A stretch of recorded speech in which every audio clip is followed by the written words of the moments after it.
శ్రీ గురుభ్యో నమ. శ్రీమాత్రే నమ. 2వ తేదీ ఏప్రిల్ నెల 2026 సంవత్సరము గురువారం నాటి దినఫలాలు. మేషరాశి వారికి లాభస్థానంలో ఉన్నటువంటి కుజ బుధ రాహు ఈ 3 గ్రహాల యొక్క సంచారము, అలాగే రాశిలో ఉన్నటువంటి శుక్రాచార్యుల వారి యొక్క సంచారము, ఇక షష్ఠ స్థానంలో ఉన్నటువంటి చంద్రుని యొక్క సంచారము, వెరసి 5 గ్రహాల యొక్క ఫలితాలు చాలా బాగున్నాయంటే అది మాటలైన విషయం కాదు. ఏలినాటి శని జరుగుతూ ఉండగా లేకుండా ఉంటూ ఉండగా 5 గ్రహాలు అద్భుతమైన ఫలితాలు ఇస్తున్నాయంటే మీరు ఈ శనిగారి యొక్క దుష్ట ప్రభావాన్ని మర్చిపోవచ్చు.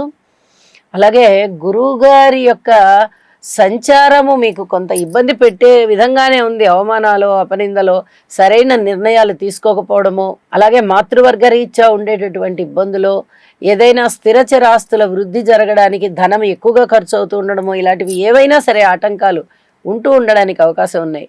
మరి ఇన్ని ఆటంకాల మధ్య, ఏలినాటి శని జరుగుతూ ఉన్నటువంటి పరిస్థితుల మధ్య, గురుబలం లేకపోవడం మధ్య చాలా ఉక్కిరివిక్కిరి అవ్వాల్సిన పరిస్థితి ఉంది. అయితే ఇక్కడ 5 గ్రహాల యొక్క ఉనికి బాగుంది కాబట్టి మీరు చెయ్యవలసిందల్లా గురుగ్రహ స్తోత్రాలు పారాయణం చేయడము, అలాగే గురు ఆలయాలకు వెళ్ళి అక్కడ భగవంతుణ్ణి దర్శించుకోవడము, గురువుని దర్శించుకోవడం ద్వారా, లేదా గురు సేవ చేయడం ద్వారా, ఆశ్రమాలకు వెళ్ళడం ద్వారా, ఆలయాలకు వెళ్ళడం ద్వారా, ఏ రూపకంగా అయినా మీరు ఈ సేవలు చెయ్యండి. మీకు గురుబలం చాలా పెరుగుతుంది. ఇది చాలా చెప్పదగినటువంటి సూచన. గురుబలం ఎంత మనోబలాన్ని పెంచుతుంది, ఎంత ఆధ్యాత్మిక పరమైనటువంటి శక్తిని ప్రసాదిస్తుంది అంటే ఆ బలం అంత గొప్పదనమాట. ఇది చాలా చెప్పదగ్గ సూచనగా తెలియచేస్తూ ఉన్నాను. సర్పదోష నివారణార్థం కుజరాహు స్తోత్ర పారాయణాలు చెయ్యండి. అలాగే చెప్పినటువంటి గురుగ్రహ స్తోత్రాలు చెయ్యండి. శనిగారికి తైలాభిషేకం చేయండి. స్థాన చలనానికి అవకాశం ఉంది. ఒకవేళ స్థాన చలనం అయితే మీరు ఏమీ కష్టపెట్టుకోని అవసరం లేదు. కొన్నాళ్ళు మనము వెళ్ళి ఆ స్థాన చలనానికి అనుకూలంగా వెళ్దాము, తర్వాత మళ్ళీ తిరిగి యథాస్థానానికి రావచ్చు అనేటటువంటి మనోబలాన్ని కలిగి ఉండండి. ఇది చెప్పదగ్గ సూచనగా తెలియజేస్తూ ఉన్నాను. చెప్పిన పరిహారాలు పాటించి మనశ్శాంతిని పొందండి. వృషభ రాశి వారికి ద్వితీయ స్థానంలో ఉన్నటువంటి గురుగారి సంచారము, అలాగే లాభస్థానంలో ఉన్నటువంటి శనిగారు, రవిగారు, వ్యయస్థానంలో ఉన్నటువంటి శుక్రాచార్యుల వారు, 4 గ్రహాల యొక్క ఉనికి చాలా అద్భుతంగా ఉంది. అయితే మనము చాలా రోజుల నుంచి చెప్పుకుంటూ ఉన్నాము, శనిగారి యొక్క సంచారము లాభస్థానంలో ఉండబట్టి ఇంచుమించుగా సంవత్సర కాలం అవుతుంది. చాలా అద్భుతమైన ఫలితాలు. మొండి బకాయిల్ని వసూలు చేస్తారు, అసలు రావు అనుకున్న ధనాన్ని రప్పిస్తారు, అలాగే ఏదో విధంగా ధనాన్ని కల్పించి ఇప్పిస్తారు. ద్వితీయ స్థానంలో ఉన్న గురువు గారు చాలా గౌరవప్రదమైనటువంటి ప్రవృత్తి చేత గౌరవింపబడుతూ ఉంటారు, గౌరవాన్ని పొందుతూ ఉంటారు. మాట తీరు బాగుంటుంది, సంపదలు బాగుంటాయి, కుటుంబం బాగుంటుంది, కుటుంబ అభివృద్ధి జరుగుతుంది. కుటుంబంలో ఎవరైనా కొత్త వ్యక్తులు రావడానికి అవకాశం ఉంది. అది పెళ్ళిళ్ళ ద్వారా అవ్వచ్చు, లేదా ఎవరైనా పుట్టడం ద్వారా కూడా అవ్వచ్చు. ఏ రూపకంగా అయినా కొత్త కుటుంబ సభ్యుల రాక మీకు చాలా ఆనందాన్ని ఇస్తుంది. ఆదాయం పెరుగుతుంది, కీర్తి ప్రతిష్టలు పెరుగుతాయి, మాట విలువ బాగా పెరుగుతుంది. అనేక విధాలుగా చాలా బాగున్నారు అనేటట్టుగా మానసిక ప్రశాంతత ఉంటూ ఉంటుంది అని చెప్పి తెలియజేస్తున్నాను. లలిత సహస్రనామ స్తోత్ర పారాయణాలు మటుకు విడవకుండా చేయండి. అన్ని విధాల అద్భుతమైన కాలమే అని చెప్పి తెలియజేస్తూ, మిథున రాశి వారికి రాశిలో ఉన్నటువంటి గురువుగారు బాగున్నారు, చాలా బాగున్నారు. తృతీయంలో కేతువు బాగున్నారు, అలాగే దశమ స్థానంలో రవి గారు బాగున్నారు, ఏకాదశంలో శుక్రాచార్యుల వారు బాగున్నారు. ఎప్పుడైతే 4 గ్రహాల యొక్క ఉనికి కూడా చాలా అద్భుతంగా ఉందో, ఇటు ఉద్యోగ జీవితం బాగుంటుంది, వ్యాపార జీవితం బాగుంటుంది, భార్యాభర్తల మధ్య అన్యోన్యత బాగుంటుంది, సంతాన రీత్యా చాలా చాలా బాగుంటుంది, కుటుంబం బాగుంటుంది, మానసికమైన ప్రశాంతత ఏర్పడుతుంది, అన్నదమ్ముల సహాయ సహకారాలు ఉన్నాయి, వ్యక్తిగత గౌరవాలు బాగా ఇనుమడిస్తున్నాయి, ఆదాయ మార్గాలు పెరిగి ఉన్నాయి. ఇంకొక జీతం కూడా మీకు రావడానికి అవకాశం కనిపిస్తుంది. అంటే 2వ రకం ఆదాయం కూడా మీకు రావడానికి అవకాశాలు కనిపిస్తున్నాయి. ఎన్నో విధాలుగా వివాహాది శుభకార్యాలు కుదరడం దగ్గర నుంచి ఎన్నో విధాలుగా శుభకార్యాల పరంపరలో ఉంటారు, శుభాల బాటలో ఉన్నారు అని చెప్పి తెలియజేస్తూ, కృతజ్ఞత సూచనగా ఇష్టదేవత ప్రార్థన చేయండి, నవగ్రహ స్తోత్ర పారాయణాలు చేయండి. మరింతగా బాగుంటారు. కర్కాటక రాశి వారికి తృతీయ స్థానంలో ఉన్నటువంటి చంద్రుని యొక్క సంచారం బాగుంది. వ్యయస్థానంలో ఉన్నటువంటి గురువుగారి సంచారం బాగుంది. అలాగే దశమ స్థానంలో ఉన్నటువంటి శుక్రాచార్యుల వారి సంచారం బాగుంది. వెరసి 3 గ్రహాల యొక్క స్థితి సంచారాలు కూడా కర్కాటక రాశికి మేలు చేస్తున్నాయి. ఉద్యోగ రీత్యా బాగుంటుంది, అన్నదమ్ముల రీత్యా బాగుంటుంది. ఒకంత మానసిక ఒత్తిడి ఉన్నప్పటికీ కూడా ప్రయోజనాలు అయితే బాగుంటాయి అని చెప్పచ్చు. మనోధైర్యం పెరుగుతుంది. మొండిగా నిర్ణయాలు తీసేసుకుంటారు. ఏం పర్వాలేదులే, ఇది ఇలా ఉంటుంది, అది అలా ఉంటుంది, ఇది ఇలా చేద్దాం, అది అలా చేద్దాం అనే ఒక విధమైన మొండితనమైన నిర్ణయాలు తీసేసుకుంటారు. ఎక్కువగా స్థిర చిరాస్తుల మీద ఖర్చు పెట్టేటటువంటి పరిస్థితి కనిపిస్తోంది.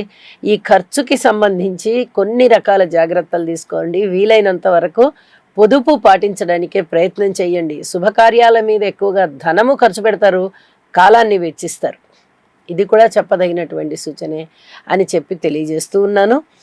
అన్ని గ్రహాలకి కూడా స్తోత్ర పారాయణాలు చేసుకోవడం ద్వారా, ఇష్టదేవత ఆరాధన చేసుకోవడం ద్వారా మీకు మరింత మనశ్శాంతి ఉంటుంది ఈరోజు అని చెప్పి తెలియజేస్తున్నాను. సింహరాశి వారికి ఎప్పటికీ జాగ్రత్తగా ఉండవలసిన కాలమే కనిపిస్తూ ఉంది. 9వ స్థానంలో శుక్రాచార్యుల వారు బాగున్నారు, ఏకాదశంలో గురుగారు బాగున్నారు. మరి 2 గ్రహాలు బాగున్నాయి కదండి అంటే, ఈ రాశిలో ఉన్నటువంటి కేతువు కానీ, రాశిని చూస్తూ ఉన్నటువంటి రాహువు కానీ చాలా ఇబ్బంది పెట్టేటటువంటి పరిస్థితులే కనిపిస్తున్నాయి. ఆ గ్రహస్థితుల వల్ల మీకు ఎక్కడా కూడా మేలు కనిపించబోవడం లేదు. అష్టమ స్థానంలో శనిగారి సంచారం ఉంది. ఇది కూడా మిమ్మల్ని చాలా ఇబ్బంది పెడుతుంది. అయితే గురుబలం ఉంది కాబట్టి చాలా వరకు కొంత నియంత్రణ జరిగేటటువంటి అవకాశం కనిపిస్తోంది. అయితే బలమైనటువంటి గ్రహాలు ఈ బలమైనటువంటి స్థానాలలో ఉండి వ్యతిరేకమైన ఫలితాలు ఇస్తూ ఉన్నాయి. కాబట్టి తప్పనిసరిగా యోగా చెయ్యండి, గురుగ్రహ స్తోత్రాలు పారాయణ చెయ్యండి. ఇది చాలా చాలా చెప్పదగినటువంటి సూచనగా తెలియచేస్తూ ఉన్నాను. అలాగే భార్యాభర్తల మధ్య అనుబంధము అంత బాగుండదు. ఏదైనా పెట్టుబడులు పెట్టాలి అనుకుంటే ఆ పెట్టుబడులను కూడా మీరు కొన్నాళ్ళు వాయిదా వేసుకోవాల్సినటువంటి పరిస్థితి ఉంటుంది. వ్యక్తిగత విజయాలు ఏమన్నా ఉన్నాయా అంటే అవి కూడా మిమ్మల్ని బాధ పెడతాయి. అంతగా చేతికి అందేటటువంటి విజయ అవకాశాలు ఏవీ లేవు. ఎవరితోటన్నా మాట్లాడేటప్పుడు జాగ్రత్తగా మాట్లాడాలి. కుటుంబం గురించి జాగ్రత్తలు తీసుకోవాలి. ఏ దాని గురించి అయినా జాగ్రత్త. అయితే లాభాల బాటలో ఉన్నారు. గురువుగారి యొక్క అనుకూల సంచారము, లాభస్థాన సంచారము మీకు ధనాన్ని తెచ్చిస్తోంది. ఇది మీకు ఒక విధంగా సంతోషాన్ని ఇస్తుంది. అలాగే శుక్రాచార్యుల వారి వల్ల కూడా పిత్రార్జితాలు ఒకంత చేతికి అందేటటువంటి పరిస్థితి కనిపిస్తోంది. అయితే నవగ్రహ స్తోత్ర పారాయణాలు చేసుకోండి. వీలైతే ఒకసారి హోమం చేసుకోండి, నవగ్రహాలకి హోమం చేసుకోండి. ఇది చెప్పదగ్గ సూచన. ఇష్టదేవత ఆరాధన చేయండి. ఏ పరిహారాలు చేసుకున్నా మీకు బాగుంటుంది. ఇది ఆచరించవలసిందిగా సూచన చేస్తూ కన్యరాశి వారికి రాశిలో ఉన్నటువంటి చంద్రుని యొక్క సంచారము చాలా బాగుంది అని చెప్పాలి. అలాగే షష్ఠ స్థానంలో ఉన్నటువంటి రాహువు యొక్క సంచారం కానీ, బుధుని యొక్క సంచారం కానీ, కుజుని యొక్క సంచారం కానీ చాలా బాగుంది అని చెప్పచ్చు. అలాగే అష్టమ స్థానంలో ఉన్నటువంటి శుక్రాచార్యుల వారి యొక్క సంచారం కూడా చాలా బాగుంది. వెరసి 5 గ్రహాల యొక్క ఉనికి కూడా చాలా మేలు కలిగింపజేస్తోంది. అయితే వీరికి మానసికమైన ఒత్తిడి ఉంటుంది. భార్యాభర్తల మధ్య అన్యోన్యత అనేది కొంచెం తగ్గి ఉంటుంది. ఏదైనా విలువైన వస్తువులు చెయ్యి జారేటటువంటి ప్రమాదం ఉంది కాబట్టి భద్రం చేసుకోవాల్సినటువంటి పరిస్థితి కనిపిస్తోంది. ఇవి చాలా జాగ్రత్తగా మీరు ఉండవలసినటువంటి అంశాలు అవుతూ ఉండగా, సంతానం పట్ల ఓర్పు కలిగి ఉండవలసిందే. ఉద్యోగ జీవితంలోనూ ఓర్పు కలిగి ఉండవలసిందే. అయితే ధనము రాబడి విషయంలో చక్కటి ఆదాయ మార్గాలు ఉంటాయి. ఇది కూడా చెప్పదగినటువంటి సూచన అని చెప్పచ్చు. కుజరాహు స్తోత్ర పారాయణాలు విడవకుండా చేయండి. అన్నదమ్ముల యొక్క సహాయ సహకారాలు కాస్త బాగానే ఉన్నప్పటికీ కూడా ఇక్కడ రాహువుతో కలిసి ఉన్నటువంటి కుజుని యొక్క స్థితి సంచారము మిమ్మల్ని ఇబ్బంది పెడుతోంది. అలాగే బుధుని యొక్క స్థితి సంచారం కూడా రాహుతో ఉన్నందువల్ల అటు ఉద్యోగ జీవితంలో కానీ, ఇటు వ్యక్తిగత జీవితంలో కానీ అవమానాలు, అపనిందలు, సహాయ నిరాకరణలు ఇలాంటివి ఏమన్నా ఉండేటటువంటి పరిస్థితి కనిపిస్తోంది. కాబట్టి కొన్ని జాగ్రత్తలు పాటించండి.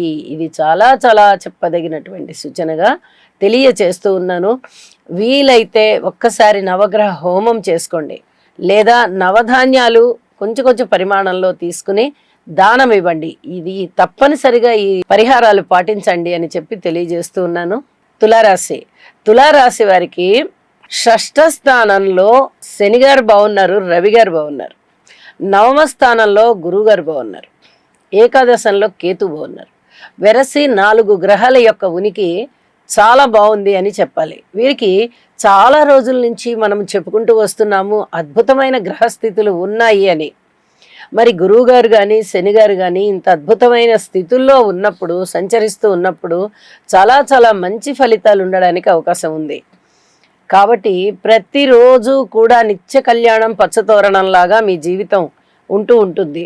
ఏదైనా చిన్న చిన్న ఆటంకాలు వస్తున్నాయా అంటే అది రాహు గారి వల్ల అని చెప్పి గ్రహించండి. అలాగే లలితా సహస్రనామ పారాయణ చెయ్యండి, దుర్గ పూజ చేసుకోండి. మానసిక ఒత్తిడిని జయించడానికి ఇక్కడ శని చంద్రుల యొక్క పరస్పర స్థితి సంచారము దృష్టిలు ఉన్నాయి కాబట్టి కొంచెం అది ఏమన్నా మానసిక ఒత్తిడి ఇవ్వడానికి అవకాశం ఉంది. కాబట్టి యోగా చెయ్యండి, లలితా సహస్రనామ స్తోత్ర పారాయణాన్ని విడవకుండా చేయండి. అద్భుతమైన ఫలితాలు మీ సొంతం. అంతేకాదు మీ జీవితాశయం ఖచ్చితంగా నెరవేరేటటువంటి రోజులు మీకు ఉన్నాయి. ఇప్పుడకే ఏదైనా మంచిగా ఆశయం తీరి ఉండొచ్చు, లేని పక్షంలో మరికొద్ది రోజుల్లో ఆశయం తీరుతుంది అని చెప్పి తెలియజేస్తున్నాను. తప్పనిసరిగా ఈ చెప్పిన పరిహారాలు చేసుకోండి, మరింత మంచి ఫలితాలు పొందండి. వృశ్చిక రాశి. వృశ్చిక రాశి వారికి లాభస్థానంలో ఉన్నటువంటి చంద్రుని యొక్క సంచారం చాలా చాలా బాగుంది. చతుర్థంలో ఉన్నటువంటి బుధుని యొక్క సంచారం బాగుంది. కానీ ఈ బుధగ్రహానికి సంబంధించి కుజరాహులతో కలిసి ఉన్నందువల్ల చాలా వరకు అంత పూర్తిగా మాతృవర్గ రీత్యా కానీ స్థిరచరాస్తుల రీత్యా కానీ బ్రహ్మాండంగా ఉంటాయి ఫలితాలు అని చెప్పడానికి రాదు. ఎందువల్ల అంటే ఇక్కడ రాస్యాధిపతి షష్టాధిపతి కుజుడవుతూ చతుర్థంలో ఉన్నారు రాహుతో కలిసి. ఈ సర్పదోషానికి సంబంధించి ముందు ఈ స్తోత్ర పారాయణాలు చెయ్యండి, కుజరాహుల యొక్క స్తోత్ర పారాయణాలు. ఆ తదుపరి చంద్రుని యొక్క లాభస్థాన సంచారం మీకు మేలు చేసి అనుగ్రహిస్తుంది అని చెప్పచ్చు. అయితే దానితో పాటే మానసికమైన ఒత్తిడి కూడా పెరగడానికి అవకాశం ఉంది. గురుగ్రహ స్తోత్రాలు పఠించడమే కాదు, నవగ్రహ స్తోత్రాలు కూడా పఠించండి. వీలైతే ఒక్కసారి నవగ్రహాలకి హోమం చేయించుకోండి. ఇది చాలాసార్లు చెప్పి ఉన్నా నేను, ఇప్పటి వరకు చేసుకోని వాళ్ళు ఇప్పుడు ఒక్కసారి చేయించుకోండి. గ్రహాల వ్యతిరేకత ఉన్నప్పుడు ఒకసారి ఈ హోమం చేసుకోవడం ద్వారా ప్రత్యేకంగా ఆ శాంతి పూజ మీకు చాలా చాలా మేలు చేస్తుంది అని చెప్పి తెలియచేస్తూ ఉన్నాను. అలాగే ఇష్టదేవతారాధన కూడా చేయండి అని చెప్పి మరొకసారి తెలియజేస్తున్నాను. ధనుసు రాశి. ధనుసు రాశి వారికి తృతీయ స్థానంలో ఉన్నటువంటి బుధ, కుజ, రాహు 3 గ్రహాలు చాలా బాగున్నాయి. పంచమ స్థానంలో ఉన్నటువంటి శుక్రాచార్యుల వారు బాగున్నారు. సప్తమ స్థానంలో ఉన్నటువంటి గురువు గారు బాగున్నారు. దశమ స్థానంలో ఉన్నటువంటి చంద్రుడు బాగున్నారు. ఎప్పుడైతే 6 గ్రహాల యొక్క ఉనికి మీకు అద్భుతంగా ఉందో ఇది చాలా చెప్పదగినటువంటి సూచనగా తెలియజేస్తున్నాను. చాలా విషయాలు మీకు అనుకూలంగా ఉంటాయి. ఉద్యోగ జీవితం బాగుంటుంది, వ్యాపార జీవితం బాగుంటుంది, భాగస్వాములు బాగుంటారు, జీవిత భాగస్వామి కూడా చాలా చాలా బాగుంటారు. అలాగే విద్య, ఉన్నత విద్యకి వెళ్ళేవారు కానీ ప్రాథమిక విద్యలో ఉన్నవారికి కానీ జ్ఞాపక శక్తి బాగా పెరిగి అద్భుతమైన విద్య వచ్చేటటువంటి పరిస్థితి ఉంటుంది. అలాగే భార్యాభర్తల మధ్య అన్యోన్యత చాలా బాగుంటుంది. పిత్రార్జితాలు చాలా బాగుంటాయి. ధనయోగాలు బాగున్నాయి. 6 గ్రహాలు బాగున్నాయి అంటే అది అసలు మాటలైన విషయం కాదండి. ఈ రోజంతా కూడా మీకు అద్భుతమైన మనశ్శాంతి, అలాగే పురోగతి రెండూ కూడా చాలా స్పష్టంగా కనిపిస్తూ ఉంటాయి. అన్ని విషయాలు ఆశాజనకంగా కనిపిస్తూ ఉంటాయి. ఇష్టదేవతారాధన చేయండి, మరింత ప్రశాంత జీవితంతో ఉంటారు అని చెప్పి తెలియజేస్తూ ఉన్నాను. మకర రాశి. మకర రాశి వారికి తృతీయ స్థానంలో ఉన్నటువంటి శని రవి సంచారం బాగుంది. ద్వితీయ స్థానంలో బుధుని సంచారం బాగుంది. చతుర్థ స్థానంలో శుక్రాచార్యుల వారి యొక్క సంచారం బాగుంది. ఈ 4 గ్రహాల యొక్క స్థితి సంచారము మీకు చాలా చాలా అనుకూలతలని ఇవ్వడమే కాదు, వరుస రాసుల్లో గ్రహాలు ఉండి చాలా మేలు చేస్తున్నాయి అని చెప్పి కూడా తెలియచేయడం జరుగుతుంది. అయితే కుటుంబ రీత్యా బుధగ్రహ సంచారం చాలా బాగుంటూ ఉన్నప్పటికీ జాగ్రత్తలు తీసుకోవాల్సినటువంటి పరిస్థితి. కుజరాహుల యొక్క కలయిక జరిగి ఉన్నది. ఈ కుజరాహుల యొక్క కలయిక సర్పదోషాన్ని సూచిస్తూ ఉంటుంది. కాబట్టి తప్పనిసరిగా ఈ కుజరాహు స్తోత్రాలు పఠించండి. బుధుని యొక్క మేలు చేసేటటువంటి ఆ గ్రహస్థితి అంత బాగా ఉంటుంది అని చెప్పడానికి రాదు, కానీ మీకు నాలెడ్జ్ బాగా పెరగడానికి అవకాశం ఉంటుంది. ఏదైనా చక్కటి జ్ఞానం పెరుగుతూ ఉంటుంది. ఏ విషయాన్నైనా తెలుసుకొని దాని మీద ఒక అవగాహనతో మాట్లాడతారు. ఇది చాలా చాలా చెప్పుకోదగ్గ సూచన. అన్నదమ్ముల యొక్క సహాయ సహకారాలు ఉంటాయి. మనోబలం బాగా పెరుగుతుంది. దగ్గర ప్రయాణాలన్నీ బాగా లాభిస్తాయి. బంధుమిత్రుల యొక్క సహాయ సహకారాలు చాలా బాగుంటాయి. అలాగే ఏదైనా అవమానాలు అపనిందలు కూడా ఉండేటటువంటి పరిస్థితి ఉంటుంది. ఈ పరస్పర విరుద్ధమైనటువంటి భావాలు ఎప్పుడైతే మనకి గ్రహస్థితుల ద్వారా తెలుస్తున్నాయో కొన్ని జాగ్రత్తలు తీసుకోవడం అవసరం. శనిగారి యొక్క తృతీయ స్థాన సంచారం వల్ల చాలా ధైర్య సాహసోపేతమైనటువంటి నిర్ణయాలు చేసుకుంటారు. అవి అందరికీ ఆమోదయోగ్యంగా ఉంటాయి. కానీ ఎత్తి చూపించే వాళ్ళు, మనలో లోపాలని ఎత్తి చూపించేవాళ్ళు, లోపాలు లేకపోయినా కూడా ఆ లోపాలు ఉన్నట్లుగా భ్రమింపజేసేవాళ్ళు మీ పక్కనే ఉంటారు. వారి గురించి మీరు ఏమీ భయపడకండి. గురుగ్రహ స్తోత్రాలు పారాయణ చేయండి, యోగా చేయండి, గురువుల వద్దకు వెళ్ళి సేవ చేయండి, లేదా ఆశ్రమాలకు వెళ్ళి సేవ చేయండి, ఇష్టదేవతారాధన చేయండి. చాలా వరకు ప్రశాంత జీవితం ఉంటుంది అని చెప్పి తెలియచేస్తూ ఉన్నాను. ఏది ఏమైనా గ్రహస్థితులు బాగా లేనప్పుడు వాటికి తప్పనిసరిగా శాంతులు చేసుకోవడం, అంటే శాంతి స్తోత్రాలని పఠించుకోవడం అనేది చాలా చాలా మంచిది అని చెప్పి తెలియజేస్తూ ఉన్నాను. కుంభరాశి వారికి రాశిలో ఉన్నటువంటి రాహు కానీ సప్తమంలో ఉన్నటువంటి కేతువు కానీ చాలా ఇబ్బంది కలిగిస్తూ ఉన్నారు. ఇది ఇప్పటిది కాదు. ఈ గ్రహస్థితి చాలా నెలల నుంచి ఉన్నది. ఇంకా ఇంచుమించుగా డిసెంబర్ వరకు ఇదే గ్రహస్థితి ఉంటుంది. ఏలినాటి శని పూర్తి అవ్వలేదు. మిగతా గ్రహాల యొక్క బలాలు ఏమన్నా బాగున్నాయా అంటే అంతంత మాత్రంగా ఉన్నాయి. శుక్ర బలం కానీ, బుధుడి యొక్క బలం కానీ, కుజుని యొక్క బలం కానీ ఏవి అంతగా ఉపయోగకరమైనటువంటి స్థానాలలో ఉండి మేలు కలిగించే ఫలితాలను ఇవ్వబోవడం లేదు. ఇలాంటి పరిస్థితుల్లో గురువుగారి యొక్క స్థితి సంచారం మటుకు పంచమ స్థానంలో చాలా చాలా బాగుంది అని చెప్పి తెలియచెప్పడం జరుగుతోంది. అనుకోని విధంగా ధనం వస్తుంది, దైవభక్తి పెరుగుతుంది. పూర్వజన్మలో చేసుకున్న పుణ్యమేమో కానీ ఇప్పుడు ఏలినాటి శని జరుగుతున్నటువంటి సమయంలో గురుబలం అత్యంత ఉపలబ్ధి కలిగి మీకు అనేక సమస్యల నుంచి మీకు చక్కటి పరిష్కారం ఇస్తుంది. ఇలాంటి పరిస్థితి చాలా స్పష్టంగా కనిపిస్తూ ఉన్నది. ఇక భార్యాభర్తల అనుబంధ విషయంలో జాగ్రత్తగా ఉండాలి. ధన ఆదాయం విషయంలో కూడా జాగ్రత్తగా ఉండాలి.